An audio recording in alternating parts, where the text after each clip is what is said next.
Hi students, welcome back to this video. Just prior to start our session, see this. Study hard, play hard and be smart. Out of this, which one you like the most? Sure, you like play hard. Good. When you play hard, it's a good exercise. There is no extra or excess nutrients present in your body, so that you will be healthy both physically and mentally, so that you can study hard and finally you will become smart. Okay, the topics to be covered in this session or today, what are things we are going to study, the topics are structure and function of villus, then process working behind absorption, then in and out large intestine, and the role of fibers. So let us see one by one. Absorption begins from small intestine. How far is the structure of small intestine helps for absorption. Absorption of nutrients begins from small intestine. And then in the structure of small intestine, we can see there are finger-like projections. So that finger-like projections are known as villi. They are called villi. Then this villus increases the surface area of absorption. Then what about the structure of villus and how does the absorption takes place? In the villus consists of single layered covering that we can see here, that is present outside, and inside we can see blood capillaries. These are blood capillaries. There are two types of blood capillaries. They are arteries and veins. Arteries and veins. Blood capillaries. These are the blood capillaries.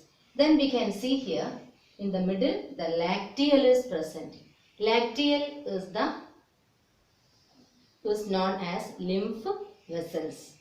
So branches of artery and branches of vein, they are the blood capillaries. Then we can see the lymph vessels.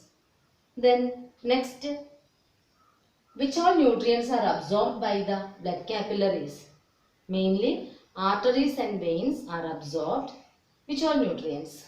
So that you can see here, blood capillaries absorbs glucose, then fructose, galactose and amino acids, while this lacteal absorbs fatty acid and glycerol.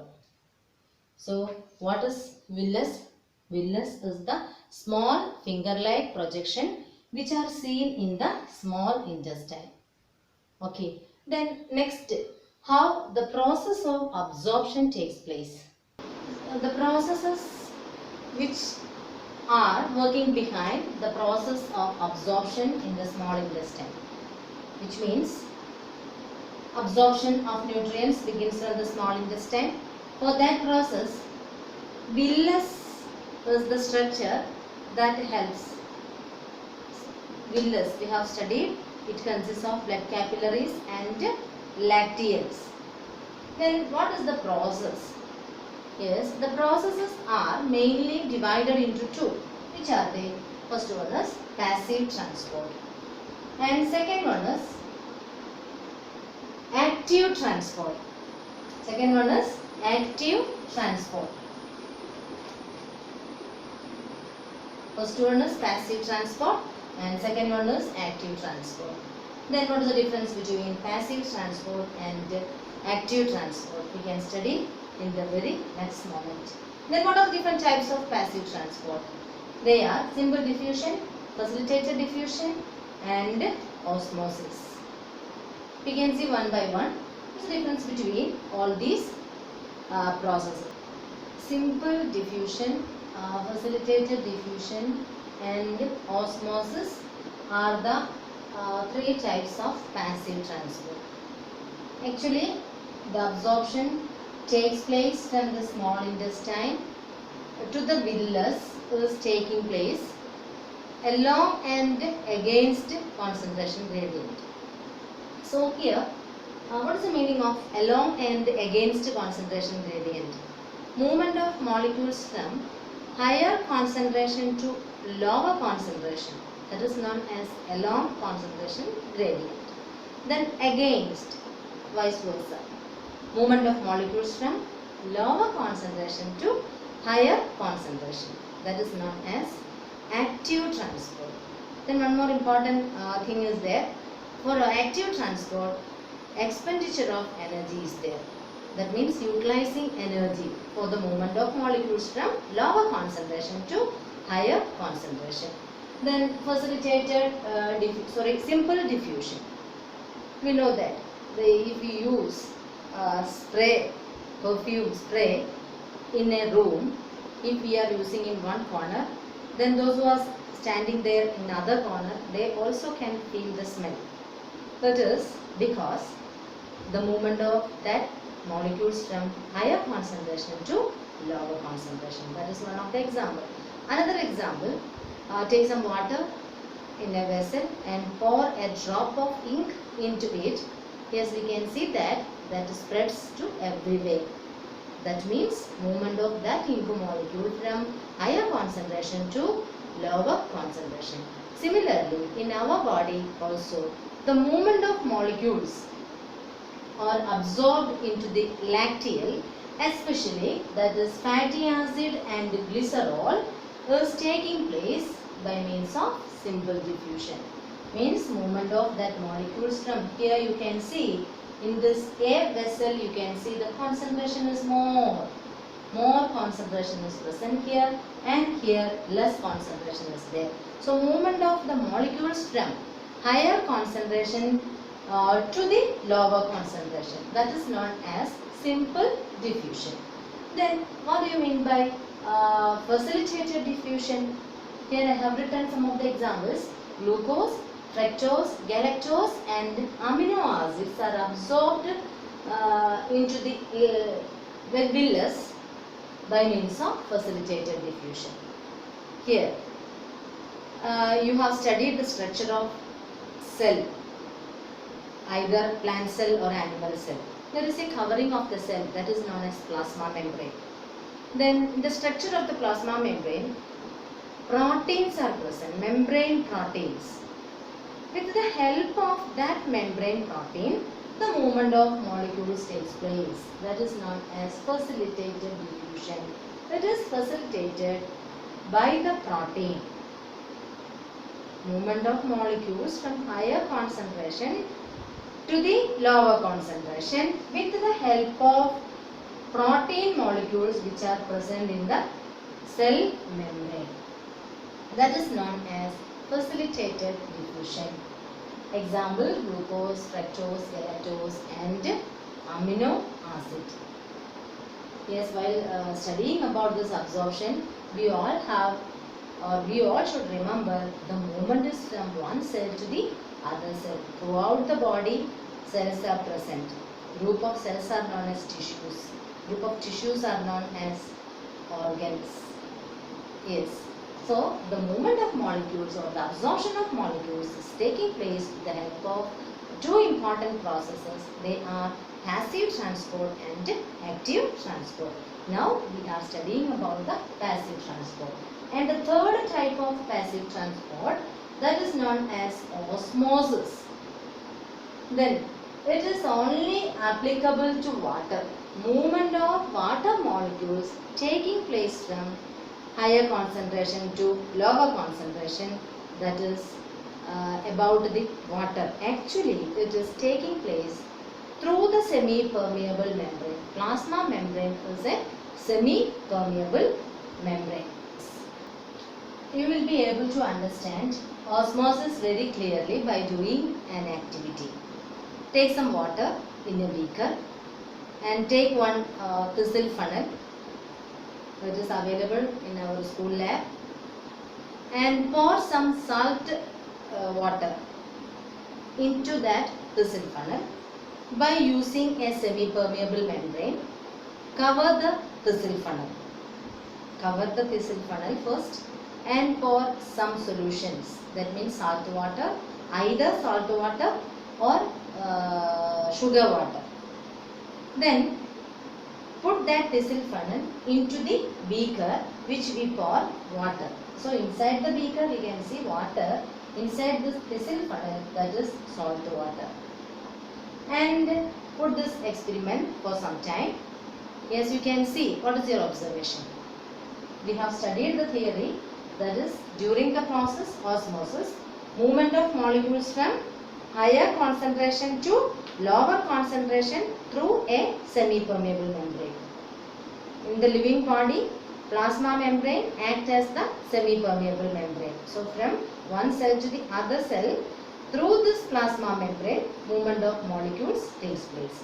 In order to understand, there is an experiment. This is the experiment. So let us see what is the observation. Where the quantity rises. Movement of molecules from higher concentration to lower concentration. So in the beaker, the concentration of water is more. In the thistle funnel, concentration of water is less since it is a salt water. So here the movement of water from beaker to the thistle funnel. This is the observation. Beaker to the thistle funnel we can see. So that here the level of salt water rises. So that is osmosis. Osmosis, facilitated diffusion and simple diffusion are the three types of passive transport. Then next we can see what is active transport. Yes, that is against concentration gradient. Against concentration gradient means movement of molecules from lower concentration to the higher concentration. Then one more important criteria is there, that for this process expenditure of energy is necessary. Expenditure of energy is necessary. Then based on your textbook, page number 38, page number 28, you can see regarding this active transport. Then do you know which all nutrients are absorbed by this process? Yes, from the small intestine, actually glucose and salt absorbed by active transport. So active transport is the movement of molecules from lower concentration to higher concentration. Active transport. Then what are the examples of nutrients transported from one cell to the other cell?